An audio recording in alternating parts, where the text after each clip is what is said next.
اعوذ باللہ من الشیطان الرجیم، بسم اللہ الرحمن الرحیم۔ السلام علیکم رحمۃ اللہ وبرکاتہ۔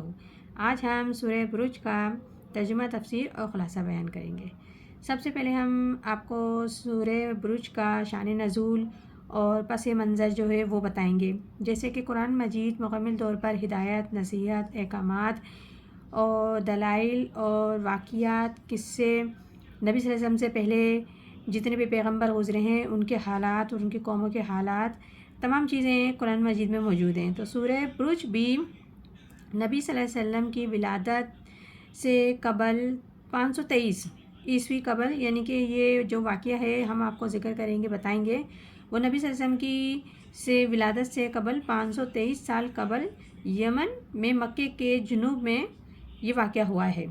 اور یمن کے بہت بادشاہ کافی عرصے تک عیسائی رہے، بادشاہت رہی عیسائیوں کی، یعنی کہ بادشاہت رہی تھی یمن میں، اور اس وقت دین حق عیسائیت ہی تھا، یعنی کہ اسلام نہیں تھا، عیسائی جو مذہب تھا وہ دین حق پہ تھا۔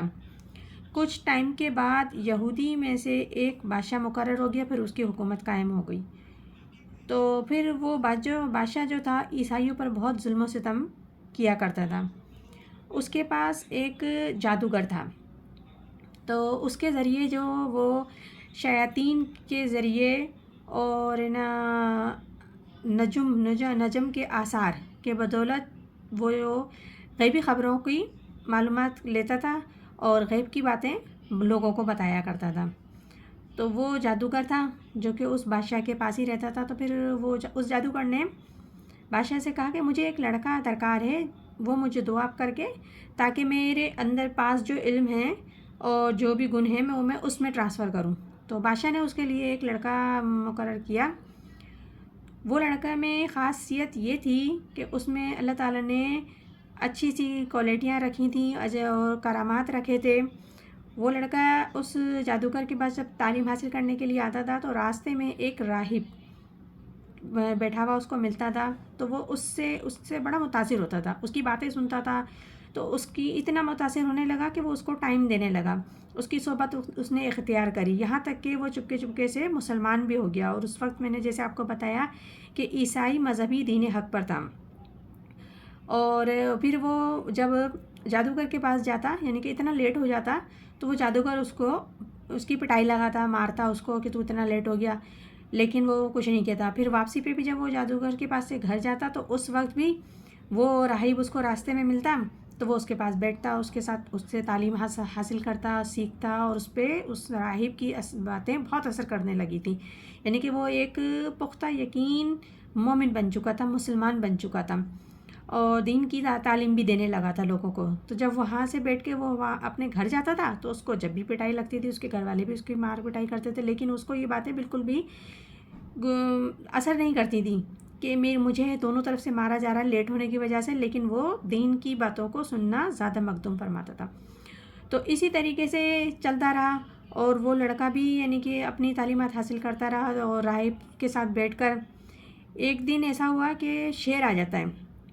تو وہ لڑکا شیر کو دیکھ کے جیسے خوف و ہراس پھیل گیا، لوگ بھاگنے لگے، در سے ادھر ہونے لگے۔ تو اس لڑکی کو تجسس تو تھا نا کہ صحیح کون ہے، کیونکہ ہر انسان کو فطری طور پہ تجسس ہوتا ہے، جب تک کہ راہ حق یعنی کہ بات جب تک سامنے نہیں آ جاتی تو انسان کو ذہنی طور پہ تجسس ہوتا ہے کہ ہم صحیح ہیں یا غلط ہیں۔ تو اس طریقے سے یہ تجسسات اس کے دماغ میں بھی چل رہے تھے۔ تو اس نے دعا کی کہ اللہ تعالیٰ اگر راہب صحیح ہے، اس کی باتیں صحیح ہیں، اس کا دین صحیح ہے، تو یہ پتھر میں شیر کو ماروں گا تو شیر مر جائے گا، اور اگر وہ جادوگر صحیح ہے تو میں اس کو ماروں گا شیر کو تو شیر نہیں مرے گا۔ یہ کہہ کے دعا کر کے وہ پتھر مارتا ہے تو شیر مر جاتا ہے۔ تو یہ قصہ پھیلتا ہے، تو لوگوں میں باتیں ہونے لگتی ہیں کہ بھائی یہ تو کرامات والا جادو ہے، اس میں تو بہت لڑکے میں اثرات ہیں اور بہت پاورفل ہے، اس میں کوئی شکتیاں ہیں اور اس میں کوالٹیاں ہیں جو ہے رب قدرتی طور پر کچھ نہ کچھ، یعنی کہ اس کو کہنے لگے۔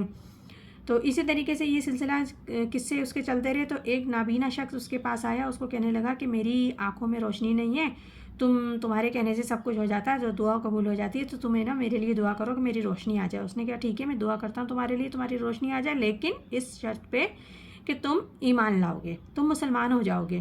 تو اس نے کہا ٹھیک ہے، اگر میری روشنی آ جاتی ہے تو میں مسلمان ہو جاؤں گا۔ اس نے دعا کی، وہ اس کی یہاں روشنی آ گئی، تو وہ شخص بھی مسلمان ہو گیا۔ اب یہ قصے سارے بادشاہ کے پاس پہنچ گئے، اس کو خبر ملی کہ ایسے ایسے ہو رہا ہے۔ بادشاہ نے راہب کو، اس نابینا شخص کو، اس لڑکی کو، دونوں کو بلایا۔ راہب کو، نابینا شخص کو تو اسی وقت قتل کر دیا، اور اس لڑکے کو کہا کہ اس لڑکی کو بڑے سے اونچے سے پہاڑ پہ لے جاؤ اور وہاں سے اس کو گرا دو تاکہ اس کا کوئی وجود ہی باقی نہ رہے۔ تو وہ لڑکے کو بادشاہ کے لوگ لے کے چلے پہاڑ پہ، لیکن وہ اس کو گرانے کی بجائے وہ خود گر گئے۔ لڑکا صحیح و سلام واپس آ گیا۔ تو پھر بادشاہ کو خبر ملی، بادشاہ نے کہا اب اس کو لے جاؤ سمندر میں جا کے غرق کر دو۔ تو وہ سمندر میں لے کے گئے، تو وہ لڑکا تو اللہ کے کرم سے، فضل و کرم سے صحیح و سالم واپس آ گیا۔ وہ جو غرق کرنے گئے تھے وہ خود غرق ہو گئے۔ تو بادشاہ نے کہا یہ کیا معجزہ ہے؟ تو اب اس نے کیا کہ یہ تو بھائی عجب سی بات ہو رہی ہے، اس کے اندر تو کوئی کرامات ہیں۔ تو اس نے پھر خندق کھدوائی، اور وہ اس لڑکی کی کرامات دیکھ دیکھ کے لوگ اس پر ایمان لانے لگے کہ یہ سچا دین ہے، یہ جو اس لڑکا جس دن کی پیروکاری کر رہا ہے یہ سچا دین ہے، یہ دیکھو لڑکا بھی اچھا ہے۔ اور تو لوگ اس پر ایمان لانے لگے۔ تو بادشاہ کو اس میں بہت گھبراہٹ ہوئی، اس نے اپنی سلطنت کے اراکین کو بلایا اور میٹنگ مقرر کری اور کہا کہ اب ہم کیا کریں۔ انہوں نے کہا خندقیں کھودو، اس میں دیکھتی ہوئی لکڑیاں ڈالو، آگ ڈالو، اور جو اس لڑکے کی بات مانتا ہے، اس میں ایمان لاتا ہے، ان کو زندہ جلا دو۔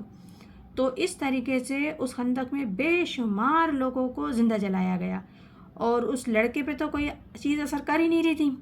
تو پھر اس لڑکے نے بولا کہ میں ایسے ہو ہی نہیں سکتا، تو کچھ بھی حربہ استعمال کر لے، تو بسم اللہ کہہ کر یہ تیر اٹھا تیرا، اور بسم اللہ پڑھ کر مجھ پہ مار، دیکھ میں مر جاؤں گا۔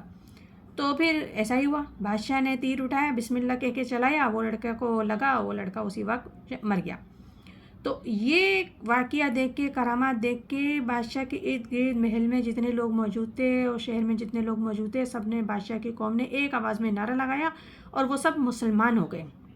اور بادشاہ نے پھر جب یہ دیکھے حالات، تو بے شمار لوگوں کو جو خندق کھودی تھی اس نے، آگ کی جس میں لکڑیاں جلا جلا کے خوب ساری رکھی تھی، دیکھتی ہوئی آگ کی زندہ جلا جلا کے زندہ لوگوں کو ڈالنا شروع کر دیا، اور کہا، اعلان کیا کہ جو بھی اس لڑکے کے دین پہ چلے گا یا مسلمان ہونے کی کوشش کرے گا تو میں اس کو آگ میں جلاؤں گا۔ تو لیکن لوگوں نے کہا کہ نہیں، ہم تو نا اس یہ لڑکا حق پر ہے۔ تو بے شمار لوگ جو ہے نا اس لڑکی کی راہ پہ، حق پہ رہے، اور انہوں نے اپنے مسلمان ہونے کو چھوڑا نہیں، وہ اپنے ایمان پہ قائم رہے۔ تو اس نے بہت سارے تعداد میں لوگوں کو زندہ جلا دیا۔ تو اس میں ایک عورت تھی، اس کی گود میں بچہ تھا، تو جب وہ اس میں ڈالا جا رہا تھا تو اس کے بچے نے، چھوٹے سے بچے نے اپنی ماں کو کہا کہ ماں تم صبر کر لو، تم حق پر ہو، اور یہ جو ظالم ہے اس کو سزا مل کے رہے گی۔ تو اس طریقے سے اس نے لوگوں کو جلانا شروع کرا تھا۔ تو یہ آیت جو اس واقعے سے جڑی ہوئی ہے، تو اس لیے ہم نے شان نزول بتانا مناسب سمجھا کہ اس میں جو جن لوگوں کے بارے میں سزا اور مومنوں کے بارے میں جو ذکر آ رہا ہے، یہ اس وقت کے لوگوں کے بارے میں آ رہا ہے۔ تو آج ہم صرف شان نزولی بیان کرتے ہیں، انشاءاللہ تعالیٰ کل ہم سورہ برج کی تلاوت کریں گے، ابتدا کریں گے۔ تو اللہ تعالیٰ ہم سب کو قرآن پاک صحیح سمت میں سمجھنے کی، عمل کرنے کی توفیق عطا فرمائے۔ آمین ثم آمین، جزاک اللہ۔